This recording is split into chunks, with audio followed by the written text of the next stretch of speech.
non plus à 1000 mètres d'altitude, mais à 4000 mètres d'altitude, et ça prendra un petit peu de temps avant d'y arriver.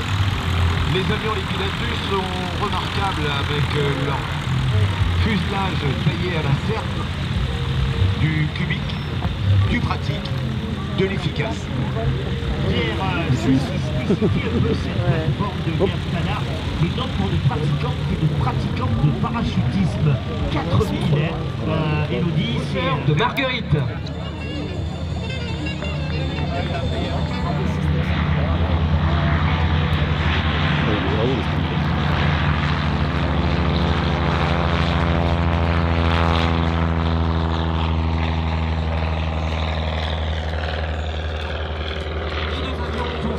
Il y a en position leader, c'est-à-dire tout devant un appareil. Il est biplan, il y a 2 places en tandem, c'est-à-dire que le pilote est en place arrière et le passager, lui, en place avant. Cet avion, c'est un Stamp SV4 dans une version très particulière, c'est-à-dire que c'est une version ULM, ultra léger motorisé. Appartient, il s'agit d'un Piper Super Cub. Ouais, c'est ça. Ça, je trouve que c'est simple. Ça trouve simple, mais voilà, c'est ça. La patrouille est de retour de la droite vers la gauche. Alors je vous invite à lever les mains en l'air parce que notamment lorsque l'on vole à bord de ces avions, eh bien on a la possibilité soit d'ouvrir la portière en vol ou carrément quand on est en Stamp SV4, on a la tête à l'air.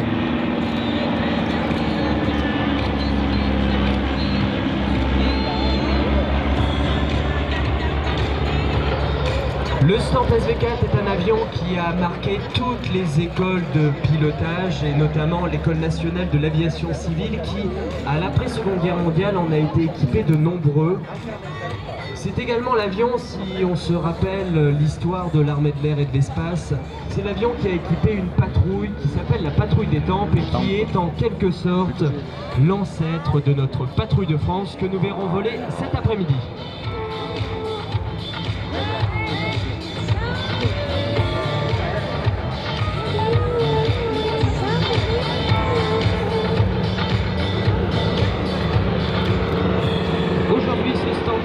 Vous est présenté par un homme qui s'appelle Benoît Carreau. Il est une compagnie qui est basée sur l'aéroport de Lyon et qui exploite un certain nombre d'appareils qui ont une architecture très particulière. Cet avion d'affaires, c'est le P180 Avanti et quand on parle d'aviation au service du public, on pense évidemment à cet avion qui effectue des transports sanitaires et notamment, c'était durant la crise Covid. Moi en fait, c'est ni tout blanc ni tout noir, il y a des consignes. Tout au long de cette journée, on parlera formation parce que lui, Benoît Carreau, a un parcours très spécifique. Il a commencé très jeune dans l'aéroclub et puis il a fait ses formations de pilote professionnel et il est aujourd'hui instructeur.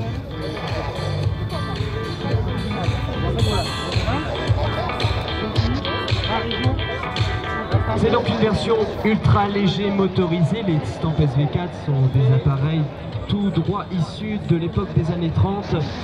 Cette machine profite donc des dernières technologies en matière d'aéronautique. Il faut savoir que le Stamp SV4 a été inventé grâce à un ingénieur qui s'appelle M. Stamp et qui s'est associé ensuite à M. Vertonghen, c'était des Belges. Et il y a une dame qui était à la tête de journal en Belgique et qui avait beaucoup d'argent et qui voulait devenir championne du monde de voltige. Et on s'apercevra qu'il ne s'agit pas d'avoir un excellent avion pour devenir champion du monde, il faut aussi avoir un grand talent. On le verra avec l'équipe de voltige de l'armée de l'air cet après-midi. Eh bien, le Stamp n'a pas permis à cette dame de devenir championne du monde.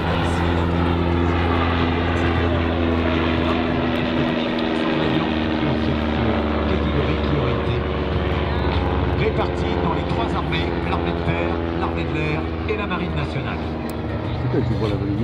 Un avion belge et aujourd'hui une version ULM, donc ultra léger motorisé.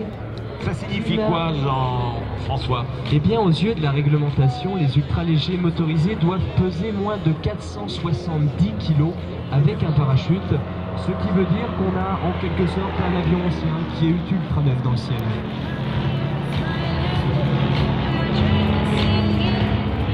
Alors oui, voler en Stamp SV4 ULM, ça permet non pas de faire de la voltige, mais de partir sur quelques 8 paresseux. Et c'est notamment le cas à l'occasion de cette démonstration.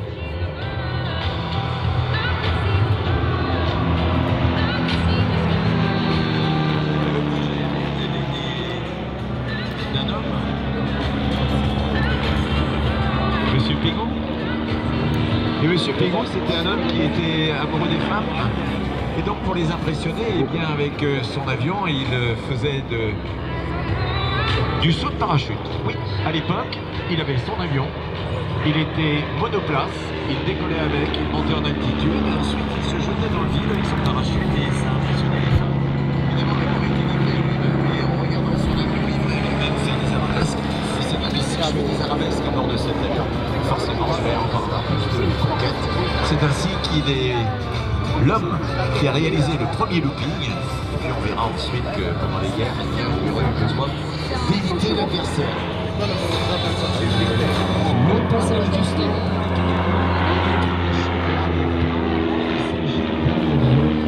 Cette fois avec une livrée, c'est-à-dire une peinture très particulière.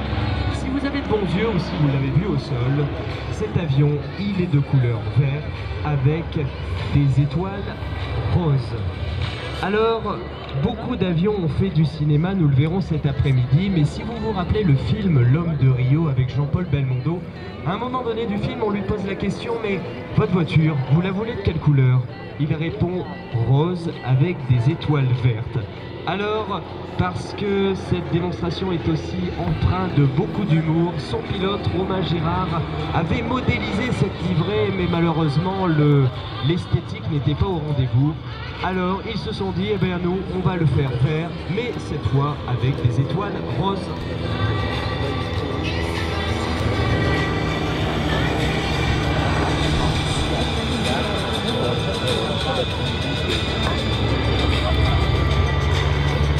On remarque à l'arrière dans les Stamp, le pilote qui est à l'arrière, on voit sur le côté gauche du fuselage une grande enveloppe blanche qui parcourt le fuselage. Et oui Pierre, cet appareil nous rappelle que le foulard était iconique notamment durant la Première Guerre mondiale parce que les avions étaient peu fiables et on appelait ça d'ailleurs Pierre les Royal Cambouis. C'était pas pour rien parce que tout simplement l'huile fuyait et donc il fallait parfois pouvoir essuyer les lunettes en vol et c'était notamment l'utilité de ce foulard. On le voit très bien dans le film Las Vegas avec Belmondo, du reste quand il arrive, il est couvert d'huile et avec son foulard blanc, il est un peu taché. Qui a formé des générations de pilotes, notamment à l'époque des années 30. Les années 30, c'est l'aviation populaire, c'est la création des premiers aéroclubs, mais également aux États-Unis, le développement des écoles de pilotage. Le pilote du Stamp nous fait signe, alors n'hésitez pas, levez les mains en l'air, saluez-le!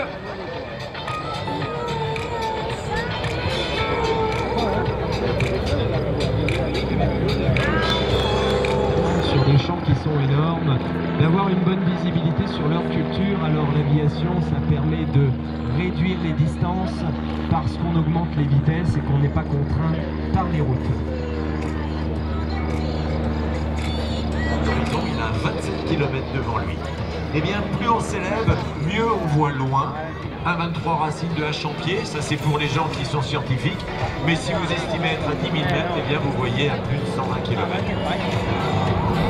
Cet avion donc permet à l'agriculteur, comme pour la 2 chevaux française, eh bien d'aller voir les élevages le plus loin et éventuellement avec le bruit pouvoir les ramener, pouvoir diriger les équipes. La toile par-dessus, ce sont des câbles qui vont commander l'avion. On a un manche pour monter, on tire sur le manche, pour descendre, on pousse sur le manche. On met à gauche, on incline à gauche, on met à droite, on incline à droite. Et avec les pétales, regardez, c'est ce qu'il est en train de faire. Un coup de palonnier à droite.